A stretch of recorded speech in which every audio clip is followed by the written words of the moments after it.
امام اعظم ابو حنیفہ رحمۃ اللہ علیہ کے پاس کوئی شخص آیا اور کہا کہ سنا ہے مومن صادق، سچا مومن عاشق رسول جب دنیا سے جاتا ہے اس کی روح نکالنے کا طریقہ الگ ہوتا ہے، اور ایک بدبخت گنہگار یا کافر و مشرک کی روح نکالنے کا درد الگ ہوتا ہے۔ روح نکالنے کا فرشتہ ایک ہے، دونوں کی تکلیف الگ کیوں ہے؟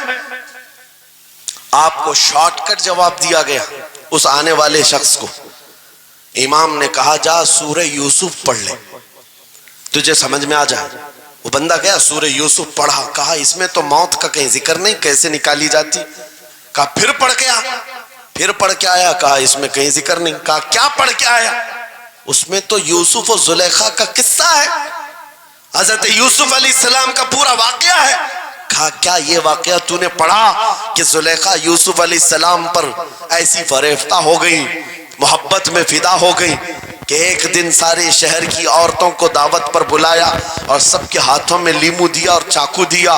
یوسف علیہ السلام ایسے حسین و جمیل تھے جو ایک بار دیکھتا تھا ٹکٹکی باندھ کر پلکیں جھپکانا بھول جاتا تھا، ان کا حسن ایسا تھا۔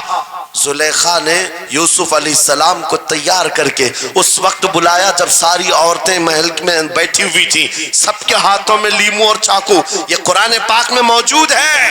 یوسف علیہ السلام کو ہال میں بلایا گیا، عورتیں جیسے دیکھنے لگی، زلیخا نے کہا یہ لیمو کاٹ دو، عورتوں کے ہاتھوں سے لیمو گر گیا، چاقو سے چاروں انگلیاں کٹ گئی، انگلیاں کٹ گئی۔ عورتوں کو احساس ہی نہیں ہوا، عورت تو چھوٹے سے زخم پر چیختی ہے اور چھٹپٹاتی ہے، ارے 4 انگلیاں کٹ جائیں، خاموش بیٹھنے والی ہے کوئی عورت؟ لیکن کیسے خاموش بیٹھی رہی؟ قرآن بھی کہتا ہے کہ انہوں نے اپنے انگلیوں کو کاٹ لیا۔ حسن یوسف پہ کٹی مصر میں انگشت زنا، عورتوں کی انگلیاں کٹ گئی۔ امام نے پوچھا کیا تو نے یہ واقعہ پڑھا قرآن میں؟ کہا یہ تو پڑھا ہے۔ کہا نادان ہم یہی تو بتانا چاہتے ہیں، عورتوں کو درد کیوں نہیں ہوا؟ حسن یوسف دیکھنے میں مصروف تھی، یوسف کا حسن دیکھ رہی تھی، انگلیاں کٹ گئی، پتہ نہیں چلا۔ اور ایک مومن صادق عاشق رسول جب دنیا سے جانے والا ہوتا ہے اس کی موت کا وقت آتا ہے، سرانے کے پاس محبوب خدا تاجدار مدینہ تشریف لاتے ہیں۔ عاشق صادق اپنے رسول کے جلوے دیکھنے میں مصروف ہوتا ہے، ادھر ملک الموت روح نکالتے ہیں، وہ جلوے دیکھنے میں ایسا موہ ہوتا ہے کب روح نکلی اسے خبر ہی نہیں ہوتی۔ تو کہا ہے اقبال نے تو عالم سے کرتی ہے بیگانہ دل کو، عجب چیز ہے لذت آشنائی۔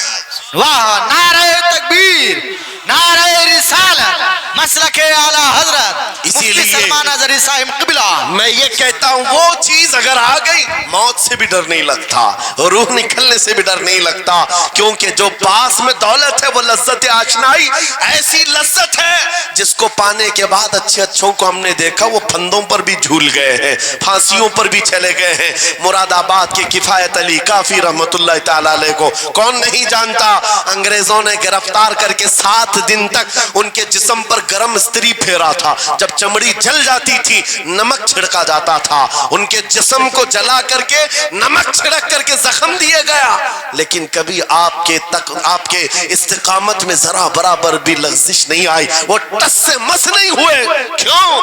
ان دردوں کو جھیلنے والا کون ہوتا ہے؟ چمڑی جل جائے پھر نمک چھڑکا جائے اور برداشت کر کے کون کھڑا رہتا ہے؟ بس وہی کھڑا رہتا ہے جسے لذت آشنائی ملی ہو۔ عجب چیز ہے لذت آشنائی۔ اخیر میں انگریزوں نے کہا اب بھی تمہارے پاس وقت ہے، ہفتہ بھر تکلیف دینے کے بعد کفایت علی کافی سے بدل لو اپنے فتوے، بدل لو اپنی زبان کو، آ جاؤ ہماری جماعت میں، حکومت میں کوئی عہدہ مل جائے گا، منصب مل جائے گا، وزارت مل جائے گی۔ کفایت علی کافی نے کہا اتنا سستا دین نہیں ہے میرا، اتنا ہلکا دین نہیں ہے، لذت آشنائی جو ملی ہے یہ بیچی نہیں جاتی۔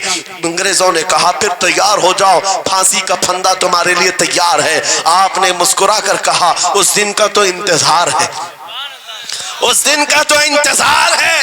اسی لیے میں کہتا ہوں مومن کے لیے موت حادثہ نہیں، ان کے لیے حادثہ ہے جن کے مرنے کے بعد جلنا ہے جلنا ہے جلنا ہے. مومن کے لیے موت تو تحفہ ہے. ادھر آنکھیں بند ہوئی، ادھر مصطفیٰ کی زیارت ہوئی ہے. کفایت علی کافی پھانسی کے پھندے کے قریب بھی چلے گئے. اچھے اچھوں کو دیکھا گیا ہے تاریخ میں، جس کی آخری وقت پھانسی کا وقت قریب آتا ہے اس سے پوچھا جاتا آخری کوئی خواہش ہے. کئی لوگوں نے کیا کیا پوچھا ہے، میٹھا کھانے کی خواہش، کسی کو بریانی کھانے کی خواہش، کسی کو ٹماٹر کھانے کی خواہش، کسی کو ماں باپ دیکھنے کی خواہش، کسی کو بیوی سے ملنے کی خواہش، کوئی وراثت کی جائیداد کی وصیت کرنا چاہتا ہے. کفایت علی کافی سے پوچھا گیا تمہاری آخری خواہش کیا ہے؟ پھانسی کا پھندا سامنے ہے. کفایت علی کافی کہتے ہیں جانے سے پہلے ایک بار مصطفیٰ کریم کی نعت پڑھنا چاہتا ہوں، اور پڑھ لیا کوئی گل باقی رہے گا نہ چمن رہ جائے گا، پر رسول اللہ کا دین حسن رہ جائے گا.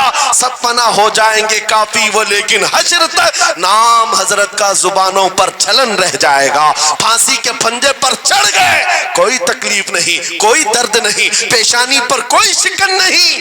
اسی چیز کو میں پھر کہتا ہوں اور گفتگو ختم کرتا ہوں، تو عالم سے کرتی ہے بیگانہ دل کو عجب چیز ہے لذت آشنائی. آؤ مانگتے ہیں وہی لذت آشنائی بارگاہ الہی میں. عرض کرتے ہیں مولا کچھ ایسا کر دے میرے کردگار، آنکھوں میں ہمیشہ نقش رہے روئے یار آنکھوں میں. انہیں نہ دیکھا تو کس کام کی ہیں یہ آنکھیں کہ دیکھنے کی ہے ساری بہار آنکھوں میں. اٹھو قوت عشق سے ہر پست کو بالا کر دو، دہر میں نام محمد سے اجالا کر دو. لبیک یا رسول اللہ.